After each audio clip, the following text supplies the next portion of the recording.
Bismillahirrahmanirrahim. Assalamualaikum warahmatullahi wabarakatuh.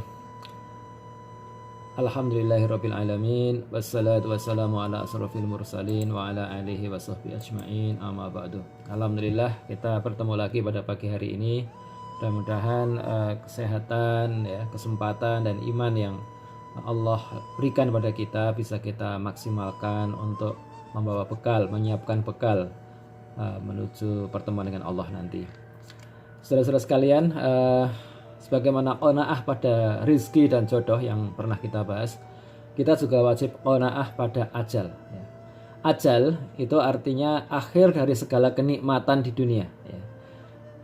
Bisa sakit, bisa turun dari jabatan, bisa bencana alam, dan tentu saja bisa kematian. Allah juga telah menjadikan ajal sebagai sebuah misteri untuk menguji manusia siapa yang lebih baik amalnya. Allah dalam surat Al-Mulk berfirman, Allazi khalaqal mauta wal hayata liyabluwakum ayyukum ahsanu amala wa huwal azizul ghafur.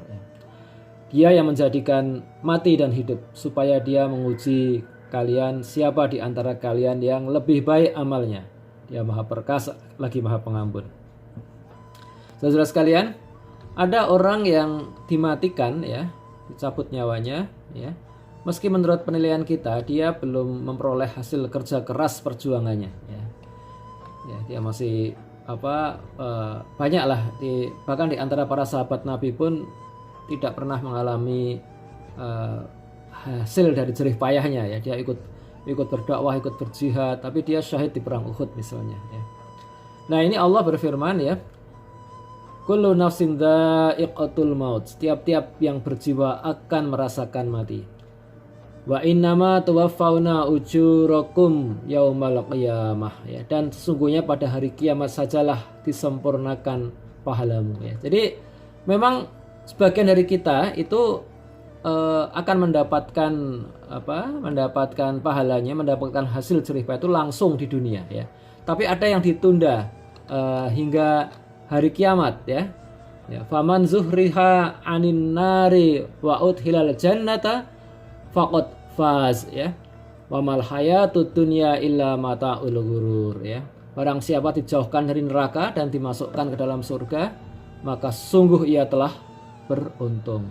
Kehidupan dunia ini tidak lain hanya kesenangan yang memperdayakan. Ini hati-hati, ini kesenangan itu biasanya memperdayakan. Kalau orang dikasih kesulitan, dikasih kesusahan, dia akan siap-siap, dia akan pikirannya bekerja. Tapi kalau dikasih kesenangan, nyantai gitu kan, tidur-tiduran terus.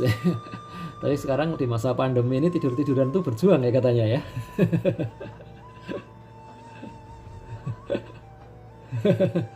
Nah, saudara sekalian, adanya ajal ini juga di sisi lain menghadirkan optimisme.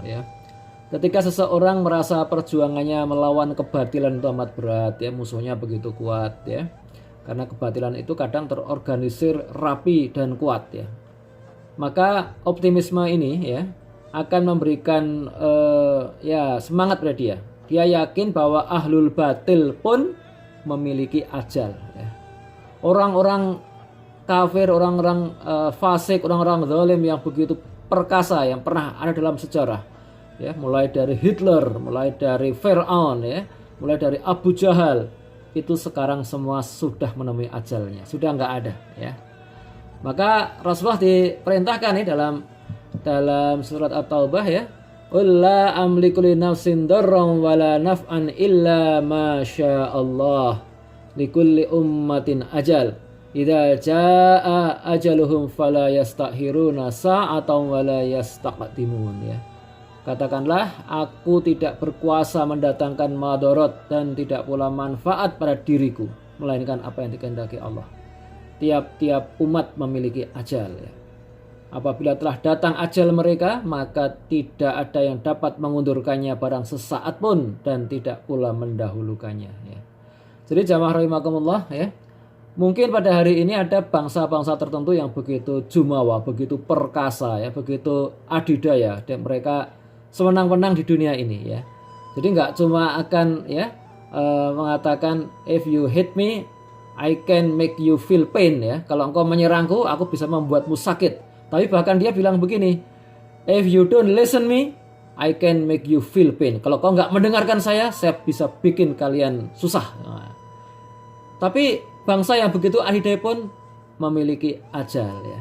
Dulu ada kaum Ad ya, Allah menggambarkan di dalam Al-Quran itu begitu besarnya kehebatan kaum Ad. Badan mereka besar dan mereka memahat gunung-gunung mesti tempat tinggal ya. Begitu besar, perkasa badannya ya.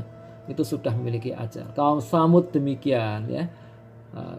Banyaklah di Quran dijadikan pelajaran itu. Nah saudara-saudara sekalian, di balik semua misteri yang merupakan qada ini ada qadar yang merupakan sunnatullah yang manusia bisa mempelajarinya ya. Untuk apa? Untuk mendapatkan pilihan-pilihan ikhtiar yang lebih luas. Kita sudah pernah berdiskusi tentang qanaah kepada pilihan ya. Misalnya ya, ada kematian yang karena penyakit atau bencana alam. Nah, ini sebagian sudah dipelajari ya. Manusia punya ilmu kedokteran yang semakin baik, punya teknologi untuk mengurangi risiko bencana ya. Sekarang dengan vaksinasi terhadap beberapa jenis penyakit, itu ratusan juta manusia telah terhindar dari wabah penyakit. Semisal penyakit cacar ya. Atau dengan early warning system ya, jutaan manusia bisa dievakuasi dari terjangan badai topan atau terjangan tsunami. Maka qanaah pada ajal itu berarti menerima bahwa Allah telah melekatkan qadar di alam ini, namun juga qada untuk menguji amal manusia ya. Mereka yang terdampak bencana lagi diuji kesabarannya, diuji sangka baiknya kepada Allah, diuji kemauannya memetik pelajaran ke depan ya. Dan mereka yang luput dari bencana diuji wujud syukurnya kepada Allah, diuji sikapnya kepada korban bencana, diuji solidaritasnya dan uluran bantuannya ya. Maka puasa ini hendaknya bisa melatih sikap qanaah pada kita.